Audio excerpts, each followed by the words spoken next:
All right, welcome to week 4 of the deer hair wing session. This week we're going to tackle what's known as the Comparadun wing.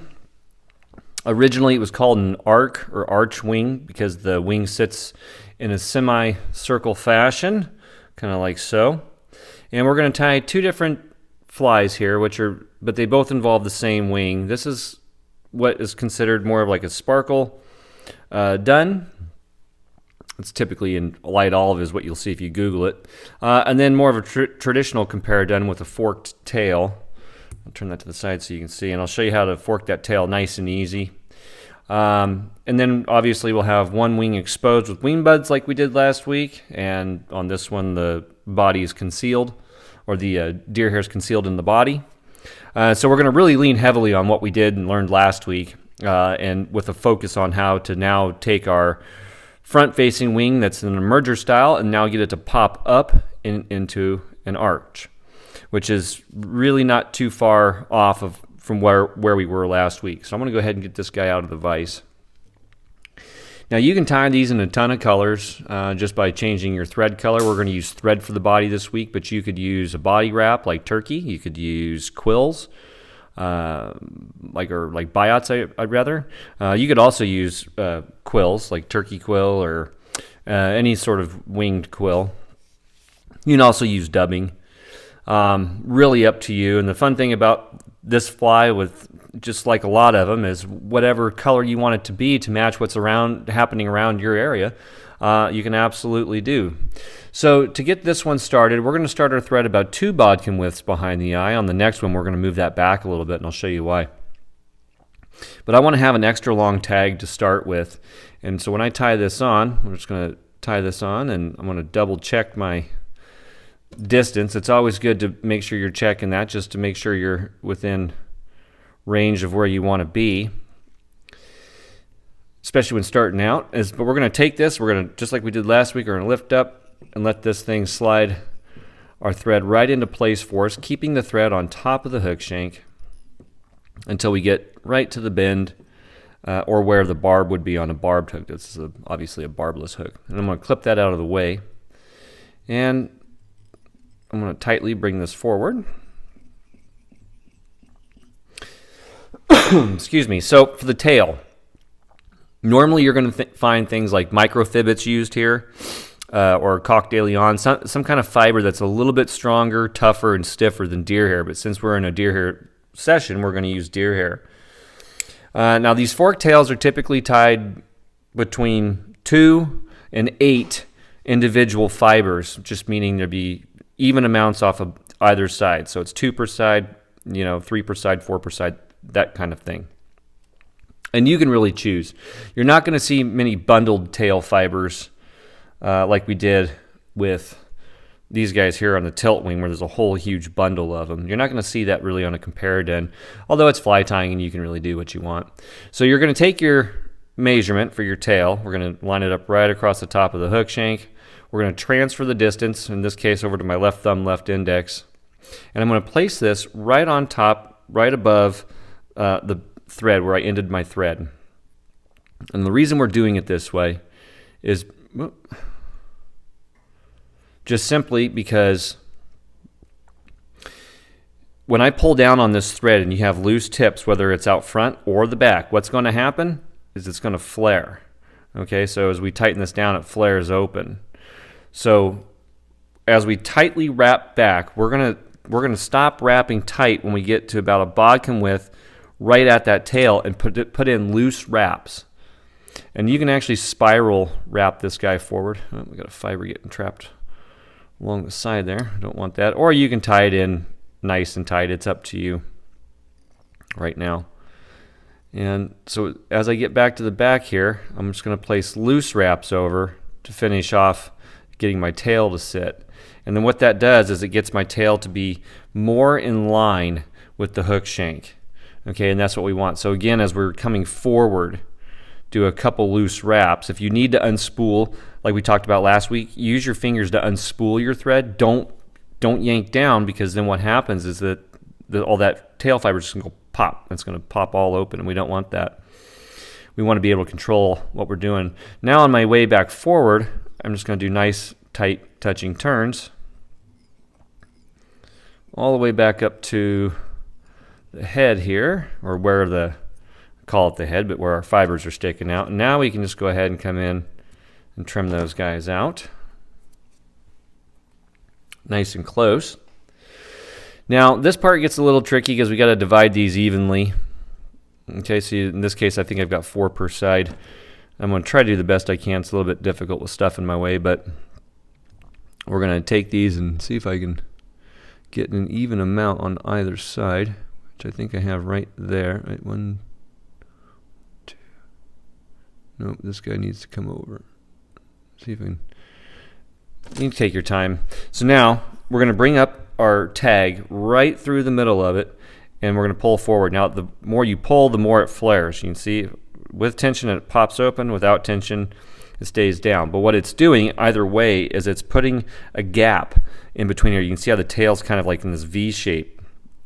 And that's going to be more consistent with what you're going to find a lot of Paraduns to be. So if you want it to flare more, that's fine. If you want it to flare less, just lay it over on top and then proceed to tie this in. And either way is fine. That's totally up to you. So we're going to add a rib to this fly.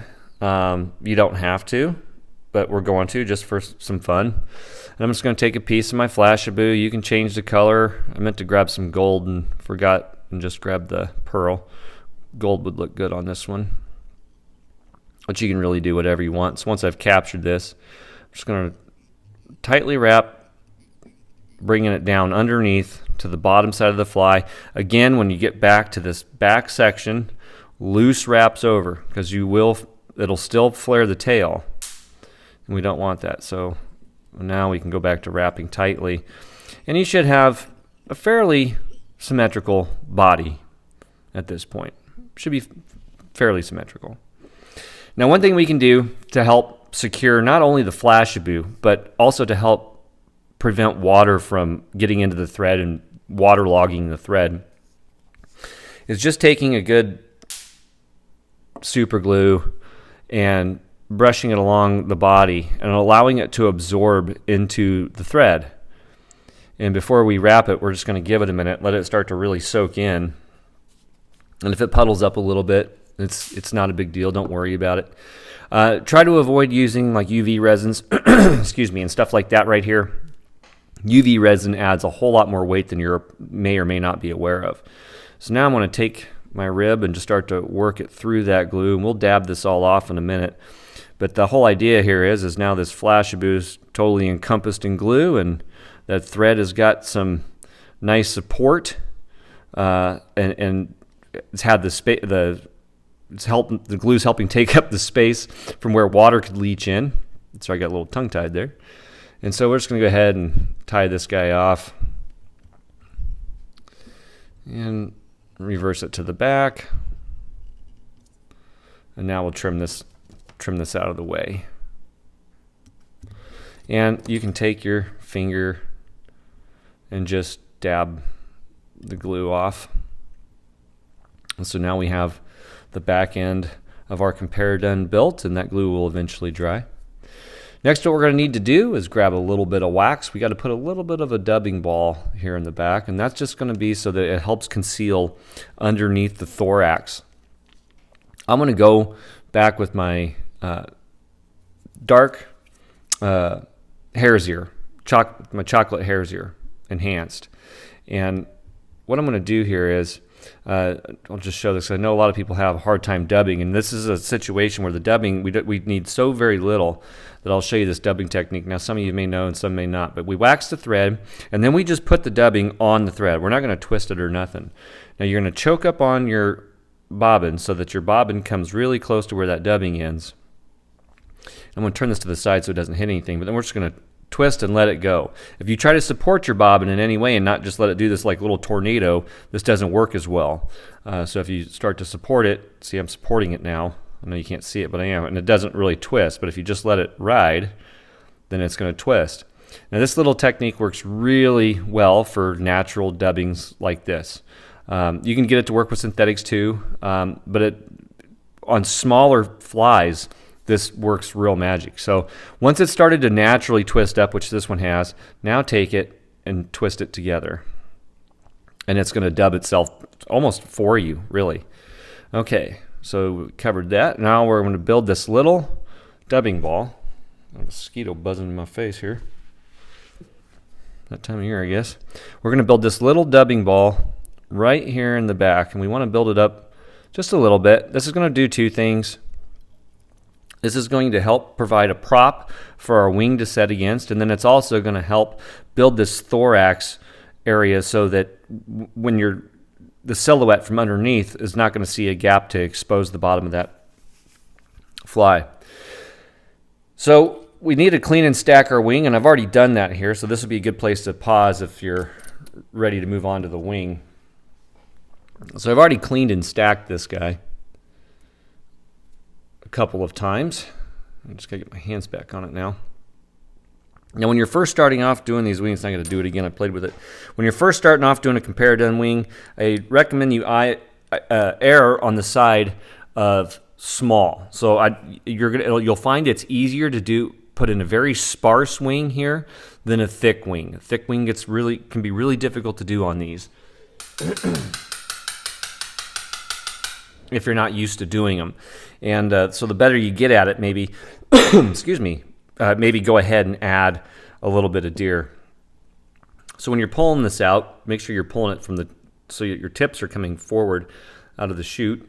And this helps get your orientation already right where it needs to be. So we're going to make this wing about the distance of that hook.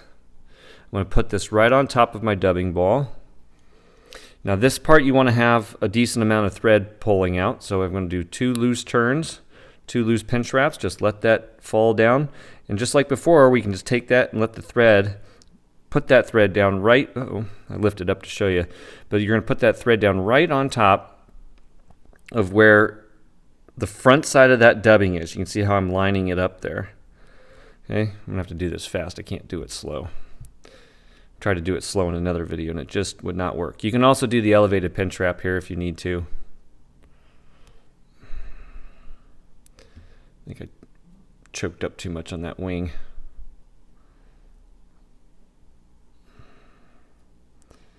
I'm on you. Okay.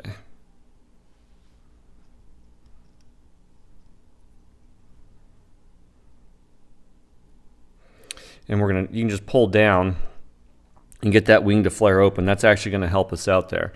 So what we're going to do is place a couple of tight wraps on the back side. We're going to move this wing around so that we can get and force it back with our thumb if we need to. Also, what you can do is if you got a half hitch tool on the back of your bodkin, you can take it at this point, and if it shifted forward, just take that bodkin, push it on there, and you can pack it by twisting it kind of like so. And then what we're going to do is we're going to just lift, don't move on me. We're going to lift this whole wing up. We're going to place about 2 or 3 wraps, angle them like this so it's going back into the wing. Don't just put them up front because then your thread's just going to start rolling to the front. We want this thread to be wedged right up underneath the bottom side of that wing. So when we let go, it's kind of flared like this. Okay, that kind of twisted on me. Sometimes these things just don't work out quite so well when I take the time to explain them. So now that we have a wing that's popped open, you really want to be holding on to the back of this so it doesn't move. What we're going to do is we're going to take our thread. Now you're probably tying clockwise, so you're going to come from around the front, and we're going to split this wing and come right down, right through the middle of it on the other side. You don't see a lot of people do this, but what this does is we're going to essentially trap this wing in 2 places. So now you can see I can get the hair to move in the middle. And I'm going to angle my thread down and back into that wing so that it locks in. And what this has done, and then we'll move a thread wrap to the back. What this has done is it's now added another layer essentially of security. So we have a thread wrap, we have thread wraps in the back, we have a couple up front, and now we have one in the middle of the wing too. And that's really going to help lock that Comparadun wing in place and not allow it to shift around. Okay, I'm going to kind of fix mine here because I had to let up to show some stuff, but we'll get it handled. And if it's not in an arch yet, don't don't worry about it. We're going to get it there. So now I'm just going to tightly place a few wraps over the back, and now we've got to get rid of all this out the excuse me, all this deer hair fiber out the back here. Okay, so this is where we're going to come in with our scissors. See if I can do this without blocking it. And I'm going to cut this off right at the back of that dubbing ball, just like we did last week. So now we've got these little wing buds sticking out back. Now on a Comparadun like this, it's not really wing buds per se, as it is more. This will help the back end, support the back end of the fly is what I'm getting at. I was getting ready to get tongue-tied, so I just stopped. Okay, now take your thumb, or you can take your pen and twist it, or then you can force it directly. You can see I'm not hurting the wing, but what I'm doing is it's popping it open. So if you take this and twist it right along the shank, that usually forces that wing open and gets it into the arch or arc for you. Okay, so we need to get this complete. You can see underneath here it does not look quite complete. So we're going to go back to the dubbing, and we're just about done with this one, and then we'll move over to the sparkle done. So I'm going to do the same technique, because I don't want much dubbing here, especially on something like this where our wing is encroaching on the front heavily. So we're just going to place it onto the thread, twist it up, let it do its thing. Give it a couple of goes, and once it's really started to lock itself down, like so, now I'm going to come back and twist it, and it'll twist together for you. I don't know that I've ever seen anybody really err on that. It works really well. So in order to get this covered up well, unlike the peacock herl we didn't have to do a whole lot. I got some stuff coming around the bottom side there. Just go ahead and trim that out, just to get rid of it. I could have mentioned too, you could use your deer hair dubbing like we did last week for the emergers. You could use that for the body if you wanted. Now what we want to do is we're going to do a figure eight. So we've got to wrap over the thorax and the back, so the wing case, or these little wing buds, they've got dubbing underneath them, over the thread wraps in the back. Now we're going to bring this, we're going to kind of swoop it forward, okay, and then we're going to come around, and then again back to the back, over, and again over to the front in a figure eight. Now what that's done is that's totally encased the bottom side of that fly in dubbing. And so if you need to, just hold that wing back, and you can kind of expend your dubbing just by pushing it right into the back of that wing and getting it to stand straight up. Okay, and without getting too crazy here, I'm just going to bring my thread down, just put 2 wraps right behind the eye. Now we'll wet whip, and then we'll get into we'll move over to the sparkle done, which will be very, very similar in nature. The wing position is just going to be a little bit different. And just put 1, 2, 3, 4, 5. That's good. Now when I pull this, I'm going to pull it to the back.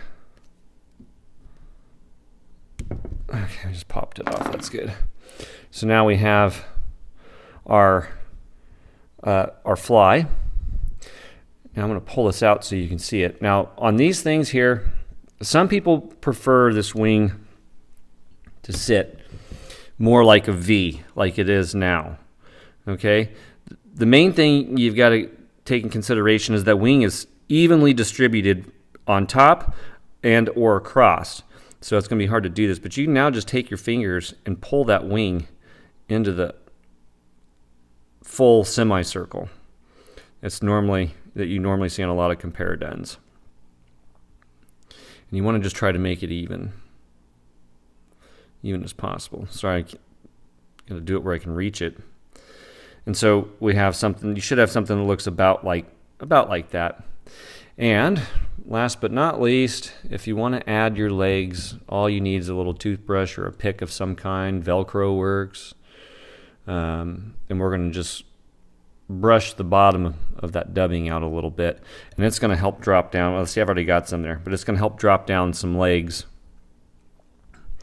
The deer hair for the tail doesn't work especially well on these smaller amounts, but it is what it is. We showed the technique, right? That's what we're here to do. Show techniques and get you tying. Hopefully better.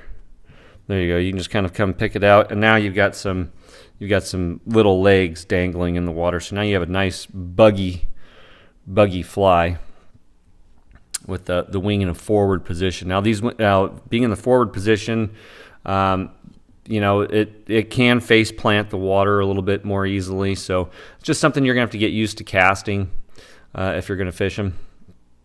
And so there we go. There's kind of the traditional Comparadun. So I'm gonna get a new hook, and we're gonna move over and do the sparkle dun.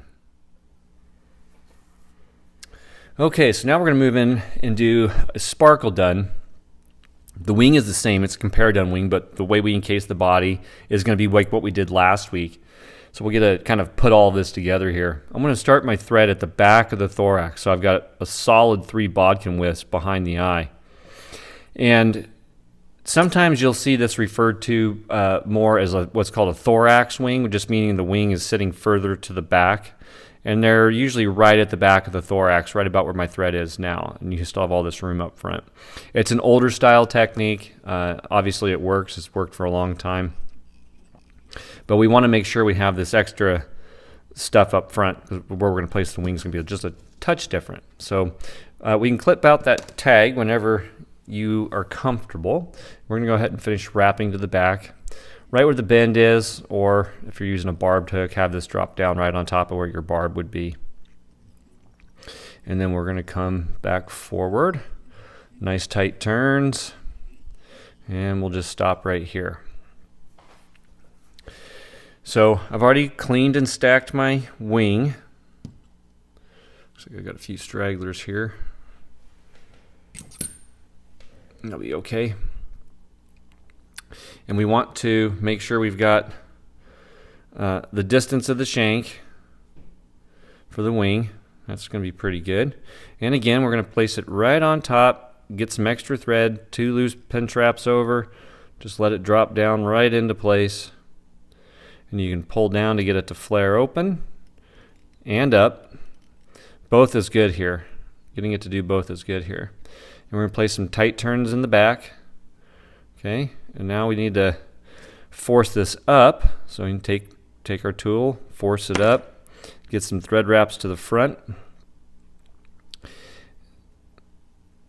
Lift that wing back, and I'm going to, again, with an angle this down into the wing. Now, if you have trouble getting that wing to set, and my wings, I hope it's not going to move, but what you can do at this point is take a little bit of glue, glue your thread right up top, and then as you're putting these wraps in, see if we can get that to drop down in there. Let that glue hit right up underneath that wing, and that's going to help it seat for you or get in place. Now, just like we did the last one, we're going to kind of divide this hair a little bit. You're going to have to get used to dividing hair because we're going to be working with that next week. So we're just going to divide the hair. You can usually just swing your thread through. I'm just showing you, but you want to go about halfway. And when you do this, don't pull down because it'll shift the bottom part one way or the other, come directly back up top and pull up, and you can see how it kind of melds back together. And that's what we just did on the last one. I just wanted to make sure I get a little bit more thorough of an explanation. And then we'll place a few tight wraps right on the back side. Now we can take our wing, seat it forward, and again, just like last week, we're just going to place a couple of loose wraps over just to collect it, and we're going to take some fibers off the back, carry them over to the front side, and just loosely hang on to those. I'm going to do 2 just in case I turned my vise. And now we can start to deal with this. Now, one nice thing about this is that all this hair on the bottom we can just cut out. And this is going to save us a ton of work. We trim it off right close as you can get it.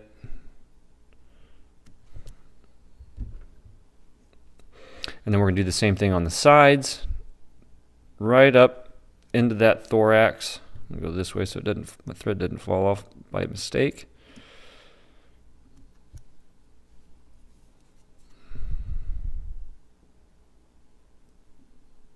And we can get rid of all this bottom stuff and side stuff. Okay, so that now we've already gotten rid of half of this. So this is we're just expanding a little bit on what we did last week, right? We're just kind of taking it real slowly. And now we can lift this up, take a few fibers out here, and as we work it down ever so slightly, just give it a taper on the inside portion. And that way we can have our hair sticking out front come and help conceal that for us and give us a nicer profile on the body. Now, if you do it from the front side or the top side, oftentimes what happens is you're going to have a big drop off and you're going to have to figure out how to manage it. Now, some people it doesn't bother them. Sometimes it can really mess up the fly and make it very difficult to tie. And another thing I meant to mention last week, but when you're doing this, if you're trying to keep all of this down and it's not wanting to do so, what you can do is you can just take a little bit of wax and put it on your fingers and just kind of wax all of that hair together. I meant to tell you that last week. You can do it with the top side too if you need to. And that's going to help keep it in place just a little bit better as we work this. So now we're going to undo the wing. Okay, and we're going to start to bring this down and around. Now as you do this, you're going to see we've got stuff sticking off the sides. Whatever's coming off the sides, go ahead and get rid of it. This is kind of like the final step. And now as we start to wrap back, I would suggest go ahead and wax your thread here. I'm not one that uses a ton of wax. I know some tires use a ton of it. I don't care to use a ton. Now instead of getting really tight like we did last week, this week I want you to try just opening up your thread turns and making them more into a spiral. And as you work back, it's going to start to conceal that a little bit better. And again, when you get back to the back, you can start to trim this out. You can also, as long as you're pulling down on your thread, you can grab a few and start to pull them off the top. Make a wrap. You'll see this done in videos as well, where you make a few wraps, you're going to pull them off the top. Either way it's fine. They're just different techniques, and that's what we're here to do, is show the different techniques and get you to play around with them. So hopefully you've got something that looks about like this. If you got any long ones, go ahead and just trim them out and get rid of them. But the whole idea here is we don't have any drop-offs. And now we're going to come back forward nice and tight. And because we're going to dub this body, sorry if my thumb was in the way, but because we're going to dub this body, all we're looking for is this old school cigar shape. Okay, and so we still have a lot of room up front here. We need to get our thread back to where it started. So you can see how we've got some extra room there. So now just go ahead and wrap forward. You want to just keep that wing somewhat nice. And remember, when you do this, pull up, not down, so that we're not shifting the wing. Okay, and so the goal is that we have a nice compressed body just like so. Okay, now we can jump back down. Now if we do have some steps in here, which are probably a few, we got a little one right there, it's not a big deal. I'm going to move over to my iStub. This is where you could switch over and use some Antron if you wanted or whatever. Antron's what's normally used. You could also use some polypropylene. You could use some EP fiber. You could do like tinsel dubbing, really whatever you want. Now I'm just going to, this is already lined out. If not, just pull it apart, reset it, just so that you have it. And I'm going to make my tail a little extra long, and I'll show you why at the very end. So I'm going to just come pinch wrap this on and just start to work it forward. Now, another thing that you can do that I've done a lot in the past is just leave all this flash sticking out the front. If you have a major step, you can stop it where the major step is, fold it over. And what that'll do is that'll help fix the step to the back. But we're going to just work this guy coming forward so that all this flash is now sticking out into the wing. And it just kind of helps build this really cool little flash wing. It's just an option for you. Okay, and again, we're going to work to the back, nice and tight. Okay, so at this point we should have a fly that looks about like this. Go ahead and go back to your wax. We're going to wax our thread. We're going to do the same dubbing technique we did just on this last fly. And this time we're going to do it with superfine dubbing. Now, if you prefer not to do this technique or you're comfortable with dubbing, that's totally fine. You use the techniques that are best for you. I'm just showing this just simply because we already did it once, but I wanted to show that it'll work with superfine dubbing as well. Now that we have our pre-tapered body, the goal is to make sure we have essentially an even amount of dubbing. That's going to be a lot. I need to take some of that off. You want to have, no, it's all stuck to me because I got wax in my fingers. But you want to have an even amount of dubbing, or as close as possible to an even amount. I got that one little hair in here. You could even, just like last week, you could do the deer hair dubbing if you wanted to. You could also do a body wrap with like Flashaboo or some other kind of shiny material. You can do a lot with the body here, whatever you like. So now I'm just going to, again, just let it go and twist, and you can see that it's starting to clump together. If you're using really super fine thread, don't let it go too much because it will snap your thread eventually.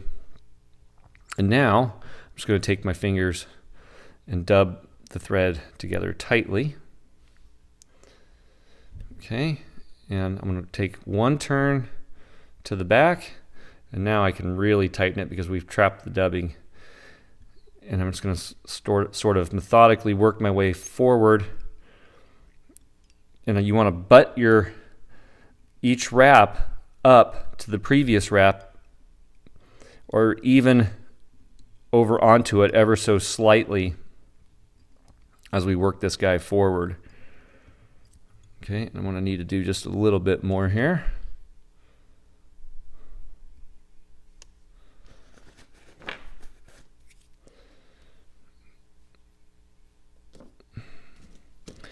The key is getting it back off my finger when I use the wax. That's always the hardest part of the whole fly. Okay, we're going to put that right up there. Again, we're going to twist it. You can do it that way. I'll just go ahead and direct dub it just to save the time. But it's an option for you. I like showing options here. Okay, and we're just going to continue to work this guy coming forward. Make sure I got everything all cleaned up. We're going to work it right up into the back of that wing.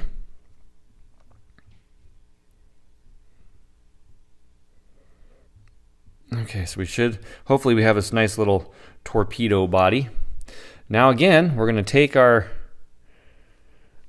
me back up for just a second. Don't bring your dubbing all the way up. You see I've got this little piece exposed here. That's actually kind of important because we are going to figure eight this, just like we did the last fly. Now we can take our fingers and twist it around just like this, left and right.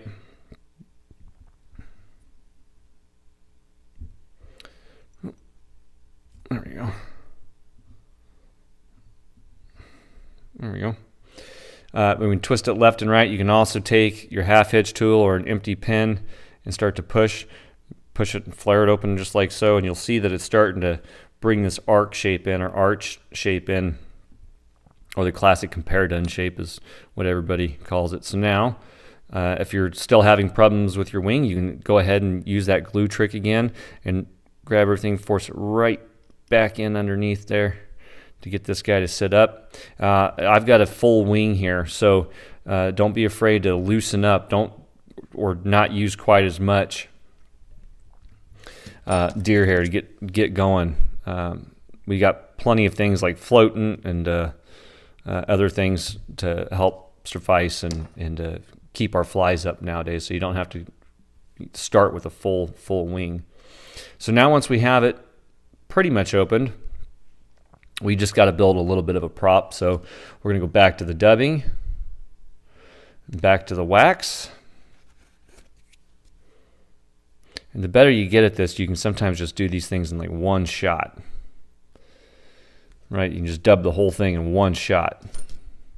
I'm just not going that fast because I want to make sure that I can show you little tidbits of information here and there. Try to help you along. I'm just going to go ahead and direct dub. Oops, thin that guy down.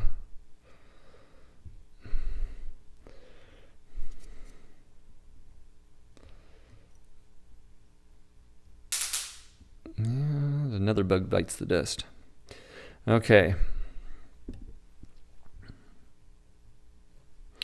So we're going to now start to build this little prop right up front, right into that wing. And this should really help. Excuse me, this should really help keep that guy open.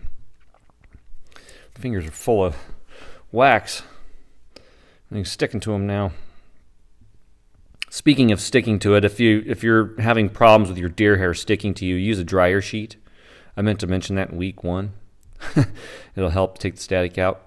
Now we're going to figure 8. We're going to come over, under, up front, down and around the back, so that this wing is totally encased on both sides with dubbing. And we're just going to let this guy run its course right there. Okay, and now we have room for our elongated head, which is kind of a traditional look on a lot of old mayfly patterns. I know now we want to get that thing in there nice and as tight as possible. I'm not sure that really helps the fly fish any better or anything else, but it certainly does make for a better photo. So having these more elongated heads is really not an issue whatsoever. It worked for a long time this way, okay? And now we can just take and finish off the wing how we like. And at this point, it should be sitting up for you like so. Do I have one sitting underneath? It's showing I do, but I don't see it. So anyway, now that we've left this tail extra long, I told you to do that just so I could show you something that I picked up probably about 1.5 years ago. It was a really neat idea. I saw a guy do it on a video. And you're just going to take this is a shuck, okay? You're going to take your shuck, come down, angle it down to the hook point. Okay, and at the hook point, now you're going to sneak your scissors in and trim it off. So that way when you bring it back up top, your shuck tail is actually at the correct distance coming out back, because it's not supposed to be a full tail. It's supposed to look like the bug's just emerging. So you could actually say this is almost like an emerger style bug. If you go to Google, Comparadun, this is going to be the color that you normally see as this light olive. That's the most popular color for whatever reason. But you can tie these in any color to represent any of the mayfly family, blue wing olive, PMDs, so on and so forth. So don't be afraid to change the colors of just your dubbing, your tailing material, and so on. But the wing, when tied in full, should look like that. Now on a sparser wing, which I really recommend you do to start, it's going to look more like that. It's going to be just a little bit thinner and sparser, right? So don't be afraid to tie them sparse first. I'll go ahead and put this guy back in the vise, and we will call this week gravy. Appreciate everybody hanging out, sticking around, following along. Make sure you come over, sign up for Fly Vault. It's totally free. You can store your fly patterns, research fly patterns, and we've got a bunch of stuff we're working on doing over there. Just takes us time, but make sure you come and use the tools that we're putting together for fly tires. Tell your friends about it as well. Other than that, next week we're going to do upright and divided wings. So I'm not going to tie a full fly using that. I'm just going to show you the technique, because we are going to do spinner wings. The technique to get the spinner wing and the upright divided wing is the same, except the spinner wing actually requires a few more steps. So I'll stop and pause and make sure that you see where the spinner wing wraps go. and as well as the upright divided wings, and get you going on some of that. So other than that, everybody, thanks for being around for week 4. See you in week 5, and happy tying.